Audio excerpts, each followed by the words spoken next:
Okay, so it's me again, Kachao. So this is the tech AR alignment that I have been talking about and considering the research now.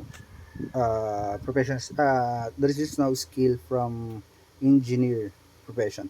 So as you can see, to now is 9 p.m. SGT, and then there is almost 13 hours left before the reset tomorrow at 10 a.m. SGT.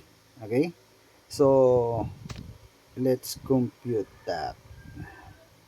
Okay, and then since 13 hours SGT, at 13 hours before the reset tomorrow at 10 a.m. SGT, and then the first AR arms race is unit progression. The second is tech research, which is 2 p.m. SCT, 4 hours after the reset. Okay, so that's 13 hours from now. 13 hours from now, and then if you add 4 hours, it will be 17 hours. Okay, so this should be around 17 hours after I use the research now skill from engineer profession.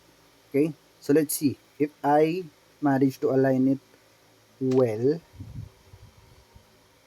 Ta-da! What the fuck? Okay, this is what I'm talking about. Doing the math to align your arms race for building and tech. So why?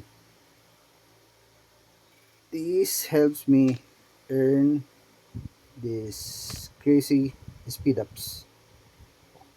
Why and how? If I did the math wrong, this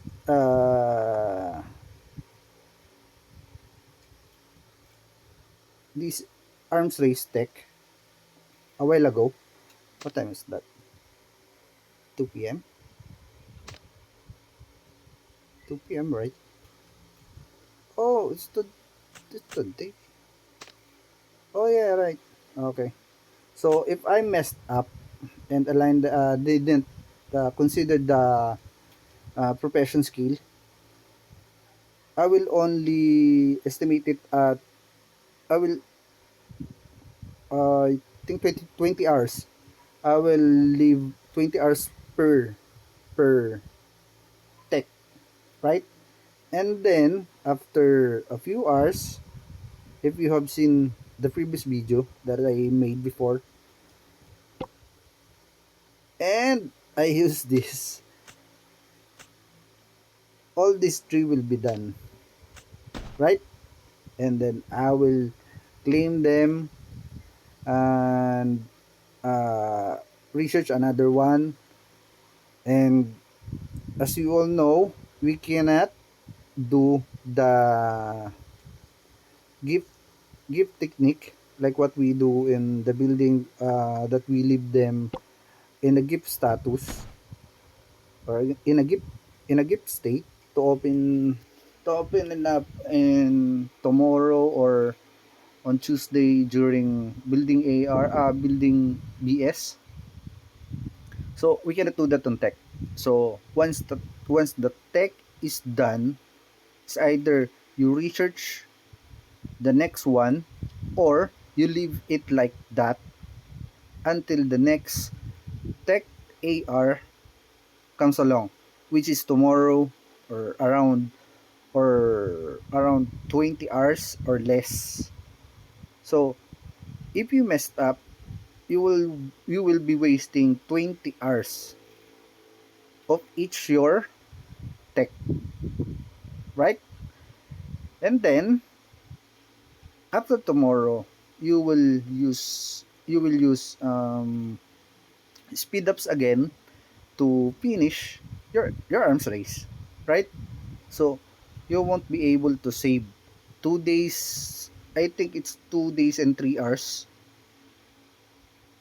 to finish your arms race with 30k points. So still, if you manage to do this, align it well, considering the profession skill, you will be saving 2 days and 3 hours worth of speed ups, right? So this is how I do my arms race and manage to save this amount of speed ups. So all also always try to borrow the capital buff. This one, uh, always try to borrow this and align it with this. Okay, so as you can see, I already planned it because this will, oh okay, it will be done before arms race tech today. So it's kind of okay still, but you should align it. If you think it will be done by tomorrow, I think, then you should finish your tech right now. Finish it when finish and claim it when this is available, especially when you are doing the long ones too, especially this one took a lot of time. These things, the hero tech, 17 days.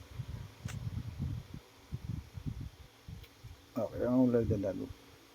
So if you are going to research this, you definitely need the capital buff and your co-op buff, right?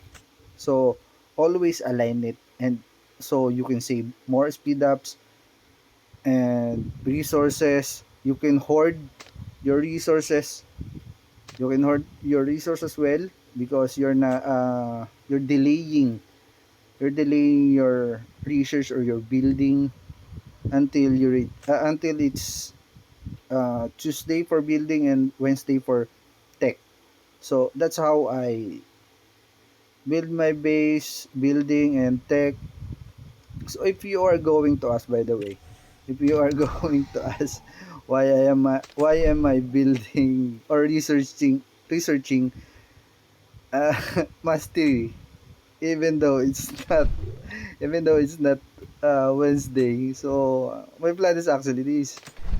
I will I'm going to do this one and this one next. So why am I doing that? It's a waste of honor valor. So I have a lot of valor, guys. So it be kinda stupid, but I have a lot of valor. So never mind what I'm doing or what I'm researching. So I have a lot of valor, so I don't mind using it now. I delayed it too long, so I should be doing it now. Then so that's it. And if you have another question, so don't hesitate to ask. If I'm not lazy enough, I'll make another video for you guys. So this is requested by Rob. So this is it, Rob. So I hope it helps you. So shout out to OPC. Shout out to OPC and 1.5. Thank you guys. It's your boy Kachao. Bye bye.